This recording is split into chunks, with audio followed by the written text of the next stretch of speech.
כן אברמוביץ'. עכשיו, כן, מה שאמרו כאן עליך, בכל מקום אתה נמצא, רבי נחמן מברסלב אמר, כל מקום שאני הולך, זה ארץ ישראל. They just said about you that you are everywhere and you go everywhere. And Rabbi Nachman from Breslev says, everywhere I go to Eretz Israel. With no further ado, delay, Ken Abramowitz, בבקשה.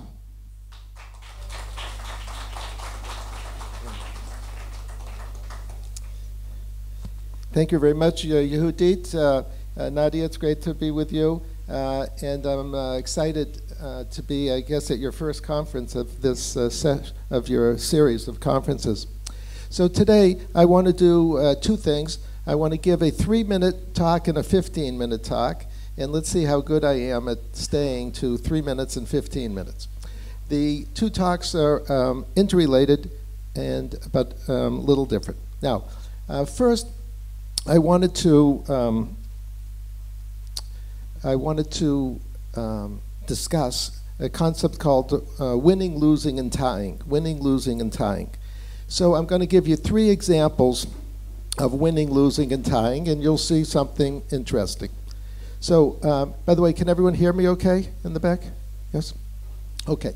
So you're talking with the coach of a big team, football team or some team, and there's a big game coming up in a week, and pretend it's a sport that you could win, lose, or tie, techo. And you say to the coach, Coach, do you want to win, lose, or tie this big game coming up?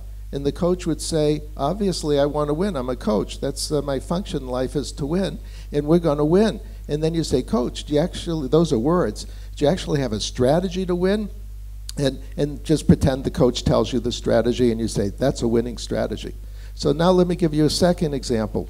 You meet a doctor, you're sick, you have an infection, and you say to the doctor, I have an infection, what do you think? And the doctor says, well, I can give you some antibiotics, and we're going to kill the bacteria, or I can give you half of a dose, and we'll tie with the bacteria. Maybe you'll win, maybe the bacteria will win.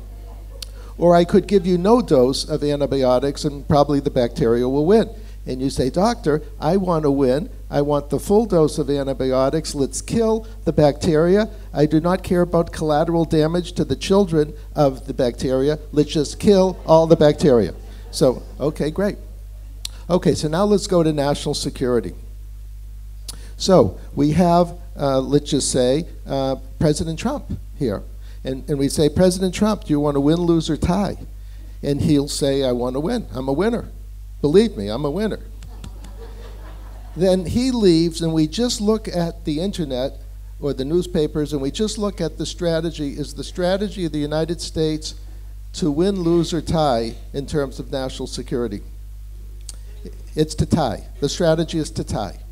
Now, President Trump leaves, we bring in Prime Minister Netanyahu. We say, Mr. Prime Minister, do you want to win, lose, or tie? Absolutely, I want to win. He leaves. We then discuss, we just look at the internet, the newspapers. Does Prime Minister Netanyahu want to win, lose, or tie? Tie. He wants to tie. Right. Okay, so now we bring in the supreme leader of Iran. And we say, Mr. Supreme Leader, thank you for taking some time. Do you want to win, lose, or tie? He says, I want to win. And if he leaves, we look at his strategy. Does Iran want to win and take over the world? Yes, he wants to win. So the point I'm getting to is winning is obvious when you're a coach. It's obvious when you're sick. It's obvious if you're evil. But when you're good and you're running a country, all democracies are trying to tie. Democracies do not try to win until there's a crisis. It's called Pearl Harbor, 9/11, 3 boys kidnapped and killed. Then there's a crisis, then they act, and then they want to win for about a month or 2, and then they go back to wanting to tie. So I just wanted to end this 3 minutes by saying that it's great to be with people who want to win.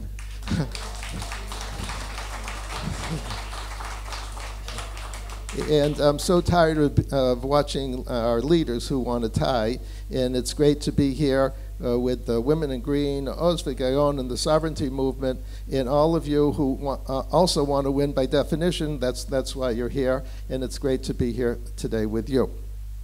So now I want to go to a 15-minute talk of everything that's wrong in the world today and how to fix it in 15 minutes. Without blowing everyone up. If I could blow everyone up, I can give a shorter speech. Now, does everyone have a copy of my handout? So raise your hand if you do not have a copy of my handout. We have a few extras here.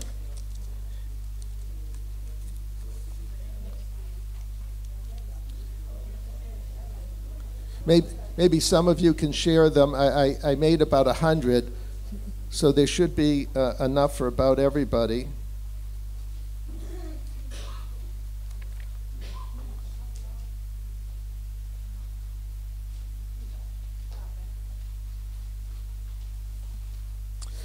Okay, so this is some information material taken from my website. I have a website to save Western civilization called Save the West. You should all subscribe to that. I also have a Facebook page under Ken Abramowitz. You should follow me there. I also get help from other sources of information like AFSI. You should be looking at their website. Also, close to an organization, Citizens for National Security, CFNS, and also for daily news, you should check Debka, my favorite website, which gives you quick information of new events in Israel. So, now, some of this was also discussed in that television interview, and so I'm going to quickly go through this in 15 minutes. The key problem is Western civilization is under attack from the outside and inside. So we have two types of enemies. Inside the country, any Western country, we have cultural enemies. And outside the country, we have physical enemies. And we need different strategies for cultural enemies or physical enemies. Another way of saying the same thing is we have to fight physical enemies physically, and we have to fight cultural enemies culturally. So the key solutions, as you've heard from me, maximize growth of the economy, protect our culture, protect us physically. It sounds very simple, but most countries can't do it. Israel can do it. It can do it better, but Israel can do it, America can do it. Most countries cannot do it. And so, however, and you should pretend, like me, pretend you're a professor, and every time a politician speaks, give them a grade. How did they do? So Yehuda Glick, one of my heroes, he gets pretty high grades. But you should do that every time someone speaks, either on the directly or TV, internet, whenever you see them. Okay, so let's fly through a few pages. I only have 8 pages to show you. Page 2. Everything that's wrong in the world is on page 2. And it's color-coded to make it easy to read. So you are all yellow for the sunlight of Western civilization. So congratulations, you should be very proud of yourselves. You believe in the basic laws of Israel, that's our secular culture, and you believe in Torah, that's our religious culture. And congratulations, you are all what I call normal. And you join the other 1/3 of the population who's normal. Now the question is, there's 2/3 of the people who are not normal. Who are they? So in other words, the majority of people are not normal. They might have eyes and ears and look normal, but if you talk to them, they're not normal. So 2/3 of people believe in false narratives. So we have the false narrative of the Reds, socialists, communists. In America, we call them progressives. They've taken over our Democratic Party, unfortunately. These people think the government is God. They don't believe in God. God has been replaced by the golden calf, but they don't call it the golden calf, they call it the government. And government decides right or wrong, good or evil, and government hands out money and replaces our traditional belief in God. Then we have the blues, which are worldwide leftists, also called globalists, who don't believe in sovereignty of individual countries or individuals. And they believe that superstructures like the United Nations or in Europe, the EU, should be making decisions for the stupid people who happen to live in the countries. This is elitist, and it's a false narrative. Then we have the whites, color-coded white for the surrender flag. These people think that the God of the oceans or the God of the mountains, so to speak, will protect people, so we don't need a strong army. Why do we need a strong army? The God of the oceans will save us. And then we have green, which I call political Islam, the politicization of a religion. Islam, in my mind, is a 20% religion, 80% political movement. So I'm talking about the 80% political movement. The 20% religion is protected by your basic laws or our Constitution and Bill of Rights. But the political movement is not. And the political movement has to be destroyed before it destroys us. And by the way, the number one victim of political Islam are Muslims. 80–90% of the victims over the last forever by political Islam have been Muslims. So it's one of the ironies of political Islam. So the key question is, if 1/3 of the people are normal today, what will it be in 50 years, in 2 generations? Kids, grandkids, great-grandkids. What percentage of the people will be yellow? Will it be higher or lower than 1/3? Now, I'm going to ask you to vote on that in 1 minute. I'm going to give you some historical perspective before you forecast the next 5 years. So go to the next page. So about 2 years ago, I had a dream.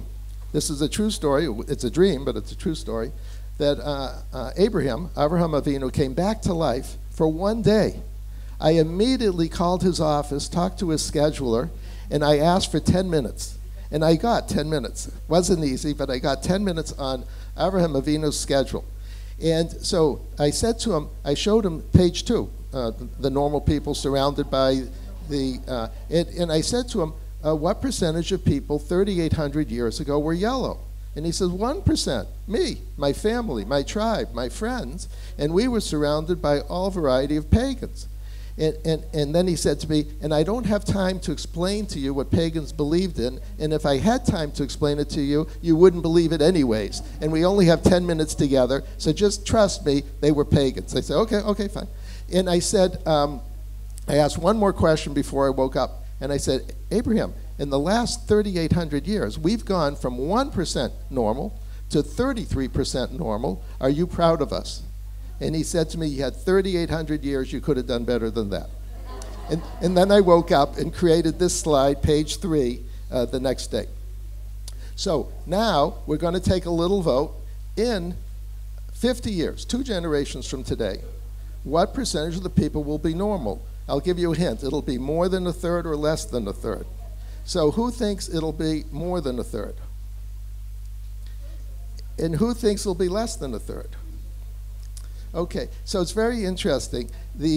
When I asked this question, what you answered was a normal response, and I want to say to you that you're all correct. For the 1/3 of you who think it'll be higher than 1/3, you're right. If we get our act together collectively as a society, the yellows are going up. For the 1/3 of you who think it's going down, if we don't get our act together, it's going down. And for the 1/3 of you who didn't vote because you're confused, you're right to be confused because you have no idea whether we're going to get our act together or not our act together. So congratulations, 100% of you were correct in answering that question. So now I'm going to show you the answer, but the answer is in a biblical format. I'm going to show you the good news and the bad news, and you can choose which you want. So skip over the next 2 pages and go to page 6. Page 6. This is the good news. If we get our act together, we as a people, we as voters, we as citizens, we as a government, we as Western civilization, will go from 1/3 to 2/3. And my 2 models here are World War II and the Cold War. In World War II, that's the violent way to get people to become normal. If I were talking to you in 1942 and I said, I predict in 5 years Germany and Japan will become normal, you'd say, are you crazy? There's a war going on. These countries are run by criminal organizations. There's no chance in 5 years Germany and Japan will become normal countries. Okay, they did. We had to kill 60 million people. It was a huge human tragedy. That 60 million people never should have been killed. The Western powers should have attacked Germany in the early 30s, mid-30s, late 30s. Instead, they waited, and then when you wait too long, you fight a war, and a lot of people get killed. Now, the Cold War, which was my preferred model, is America and the West stayed strong economically, culturally, and physically, and the bad guys surrendered.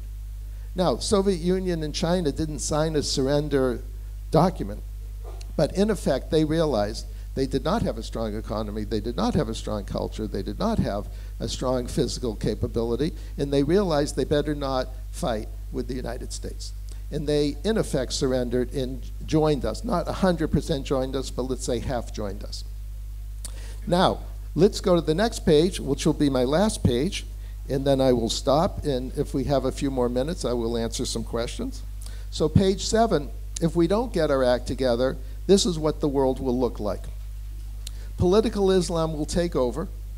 Right now, the Greens, political Islam, and the Reds, the socialist communists, are working together. It's called the Red-Green Alliance. And the reason they work together is that they both believe in strong governments, run by them, of course, and they both hate individuals. They hate individuals. Any totalitarian government hates individuals because individuals get in the way. And whereas we, the yellows, love individuals. We'll do anything to save a life, right? Because we love individuals. The Shabbat's the most important day of the week. But if someone's sick and has to get to the hospital, we're driving them right to the hospital. And the doctor's going to, and the surgeon will operate on them to save a life. There's no higher motive in life. But that's because we're yellow. But if you're not yellow, we don't like individuals. Individuals just get in the way. So on page 7, the Greens ultimately will kill everybody else. And because I have a joke that when was the last time you met a socialist, someone from the Labor Party, who's willing to die for their false narrative? In other words, we have to have a higher minimum wage, or I'm going to blow everybody up in this restaurant. Or in America, we must have Obamacare, or I'm blowing everybody up in the restaurant. So the Reds will not die for their false narrative, but the Greens will. So ultimately, the Greens will kill the Reds, the Whites, and the Blues, and the Yellows will go back to Abraham's time. And we will reverse 3,800 years of history and 50 years of future if we don't get our act together. So I want to leave it here, and just every day you wake up, besides all the other things you do, ask yourself, is the world moving to page 6 or to page 7? And if it's moving to page 6, help it move faster. And if it's moving to page 7, stop whatever's going on, moving the world to page 7 to the extent that you can. So thank you for your time. It was great to be able to be with you.